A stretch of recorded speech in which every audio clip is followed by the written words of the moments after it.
Been very excited to get this next gentleman on our show here. I've been a big fan of what he's built up over really not that many years. Vlad Tenev is the Robinhood CEO. Of course, you know it for stock trading, but they're into crypto trading. They're into political betting trading. They make a lot of money with that. They've spread far and wide, and now maybe sports betting, you name it. Vlad, very good to have you.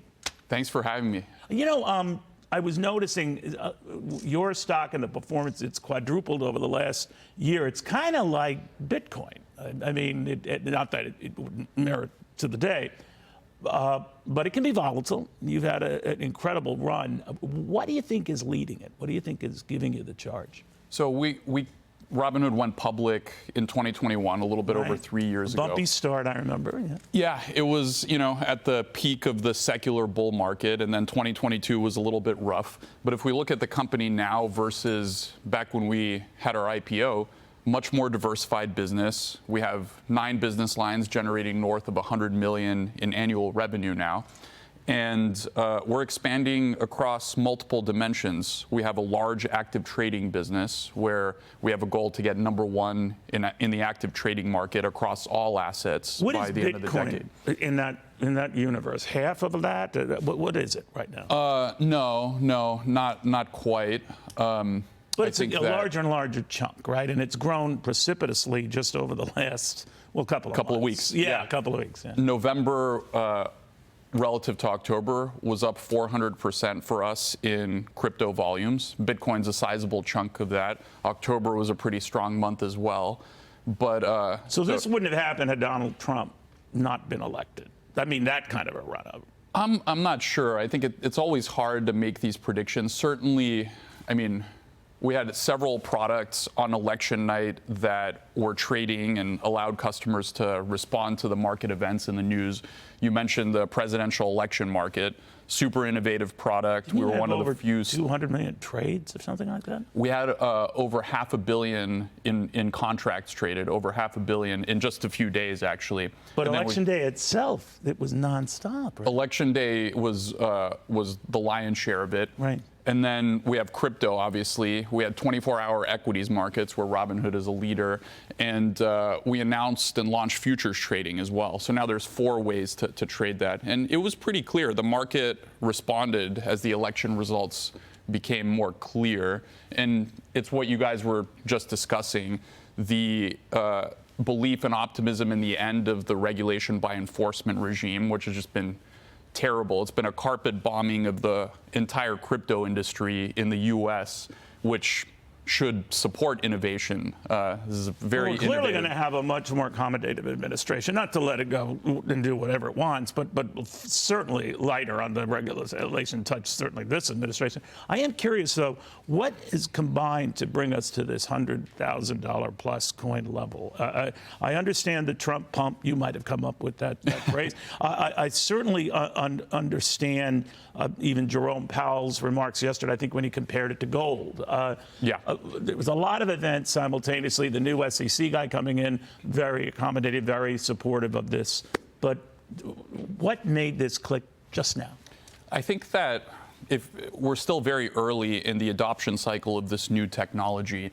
I mean, despite ETF issuers being approved, not a lot of institutions have wanted to go into it. They've been conservative. They're waiting regulatory clarity. They want clear rules for the road.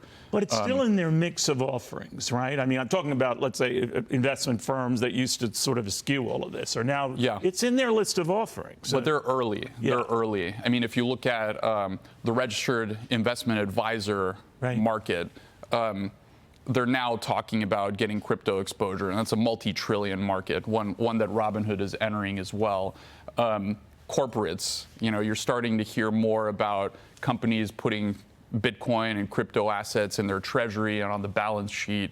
You have talk of a Bitcoin strategic reserve held by the U.S. government. Devoted to this. I mean, that would be a game changer. Yeah, and if that were to happen, other countries would surely follow suit. And the argument is, if it is like gold, as Jerome Powell said, we have a gold strategic reserve. Why not contemplate diversifying that into cryptocurrencies? But I think the larger point is this is at the frontier of innovation in financial services. It's not just a tradable asset, but it's the next evolution of infrastructure, like how we went from mainframe to on-premise to cloud. Blockchain and crypto is the next step in that. And the question is, do we want the US to be a leader in this new industry like we are in artificial intelligence? I think the answer is obviously yes. We want to continue to lead there. And for a while, we weren't sure whether the current administration didn't have that view, but the next one, I think, gets it. You know what I noticed with this, Vlad, and of course you know far better than I, it used to be that it drew in a lot of young people. I mean, Robinhood itself, its success is really sort of taking the stigma and the boredom out of investing. And that was attractive. It wasn't sort of like an old man or woman's game the way you did it. And I felt that was very analogous to the early type of Bitcoin or cryptocurrency investors. They skewed young.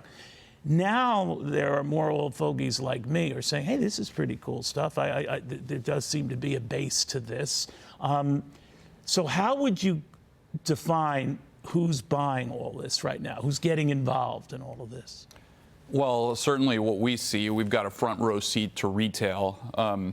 We're one of the largest retail crypto trading platforms out there. And we've been expanding our selection, and it's up 400% month over month. So it's a very retail-heavy asset.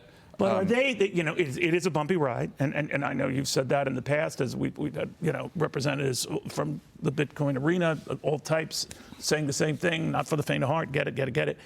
But people have yet to be severely burnt on this. I mean, if you were entering this a year ago, you'd be up in excess of what, 50 to 60%. I mean, I'm sorry, more, 140, 160%. So, you know, there are jagged edges, but the jagged thing is up and up and up. Are people prepared if there is a wipeout, or like you see with a sudden market crash, like we've seen in the stock market? I mean, I think that we've gone through a few of these cycles in the past. Back in 2013 was the first major one where you started to hear about Bitcoin in the news. It went up to 1,000 per coin very, very quickly, and then went back down to in the hundreds or even below 100. Then in 2017, it went to 20,000 and back down into the single digits. So, and when it went down in those prior instances, did people bail out and a few brave souls stuck with it, or with every dip you had the buyers come in, much as you do sometimes in market corrections? I think people have been holding more, and I think the reason for that is, particularly when you look at early adopters, a lot of these people believe in the technology, they believe that it's the future, and there's sort of like a culture built around weathering these storms and, you know, holding throughout ups and downs. Would you worry, Vlad, with some of this? It could be a Trojan horse, right? I mean, all other investments have been going up as this has been going up.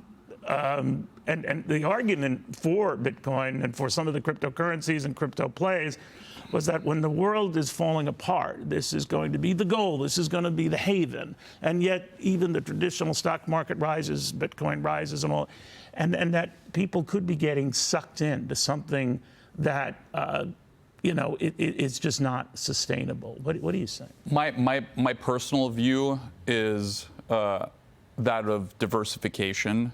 You know, I don't like to put my eggs in any basket, which is funny because I'm an entrepreneur. So, but you're also a multi-billionaire. So when you look at your assets, and you had to sort of, I have this much in stock, this much in real estate. I don't know what you have. How much would Bitcoin be a part of that, or crypto be a part of that? Typically, when I talk to people who are not nearly as successful as you are at this, about 10% of your assets. Yeah, I mean, I got to be careful not to give investment advice, but I think I can get you bumping into it accidentally, but go ahead. Exactly. Yeah, I think most people out there that are professionals would probably not advise something as high as 10%. I mean, I haven't heard that, but I think that what's certainly happening is more and more people are It used to be that your financial advisors would talk you out of it. It's like, stay away from that. I don't think you're hearing as much about that anymore. But the more it soars, it's sort of like people who hold a high technology portfolio. They have NVIDIA and Apple and Amazon and Meta and all that. Just by sheer reverse gravity, when it's soaring, it's going to become a large and larger part of your portfolio. Bitcoin's the same. I mean, there might be some who say you've got to diversify, you've got to sell off a little Bitcoin, you've got to sell off some of the NVIDIAs, you've got to sell off. I don't know how you feel about that, but that's what happens when you have these stellar success stories. I mean, I think there's two ways of looking at crypto. One is as a tradable asset like equities, options, and futures. The other, which I think is more interesting, is as a technology layer. And one of the things that we're very excited about, I think the path to this is paved more clearly now with the new administration, is if you look at all of these legacy systems, you've got clearing houses, transfer agents, payment processors, all of that's replaced by software. The costs of us operating our crypto business are 10 times lower than the traditional financial business. Is that right? Both are at scale, so we actually have a unique vantage point to see this. So you much prefer the caller saying, I want to deal in crypto, than someone who says, I want to buy Apple? Well, what I'm saying is that what you're going to see is an increasing number of traditional assets like stocks on crypto infrastructure. And what that'll do is it'll not just make the experience better for investors. You'll get 24/7 trading for free, for example, and fractionalization, which will allow people to get into smaller amounts. But the end cost to the user should be lower because the efficiency and the number of third parties and intermediaries. So where does that take us, Vlad? I mean, 100,000 a coin right now. You said wasn't that long ago. We were at 1,000 and less. Bumpy ride. I've heard some say, oh no, this is going to $1 million. This could go to $5 million a coin. I mean, incredible figures, but not that long ago, the 100,000 thing seemed incredible. What do you think? I mean, I think that it depends on what happens. If there is a Bitcoin strategic reserve, which a lot of Bitcoin maxis are very excited about, that could certainly change things. I can't make specific. Change things to what degree? To that million level that you hear about? Yeah, I mean, I can't make specific prognostications. I understand, but that would be here. a tenfold run-up. Just the sheer pace and velocity of this worry you? Well, here's another way to look at it. Silver market cap, about 1.7 trillion, give or take. Gold is at about 18 trillion, right? Gold's some consider it the most valuable asset. And then you've got Bitcoin, which has crossed 2 trillion. So I think that's why people got excited about the comparison to gold, and people make that comparison. If the utility is actually, I mean, in some ways the utility is superior. You don't need to store it and custody it in physical vaults. The costs of it should be lower. That gold 18 trillion benchmark is one that some people point to. Now, I'm not saying it's going to get there. That's a 9 or 10 times advance right there. We can't. You get there, you get to your million right there. Yeah, I mean, I think that's a large part of why people are excited about the Fed chair's comments. Yeah, that came out of the blue. He just offered that gold thing. I do think that changed things yesterday, because as soon as that word got out, you noticed that it was starting to run up. Well, it's like they're taking it more seriously. For a while, it was being ignored. It was kind of criticized and ridiculed. The establishment now is endorsing this. Yeah, and there's a big trend of people making their own decisions about their investments and where they want to deploy their capital. And I think the American people have quite clearly said that they want to have safe access to these new products, and they want America to be a leader in this new growth industry. So I think there's a case for some optimism. I'm glad that the country's going in the right direction here. Well, gone are the days of trying to kill it in the crib, right? How many people tried to kill in the crib? They didn't succeed. Vlad Tenev, thank you. Very, very good seeing you. Yeah, thanks for having me. The Robinhood CEO.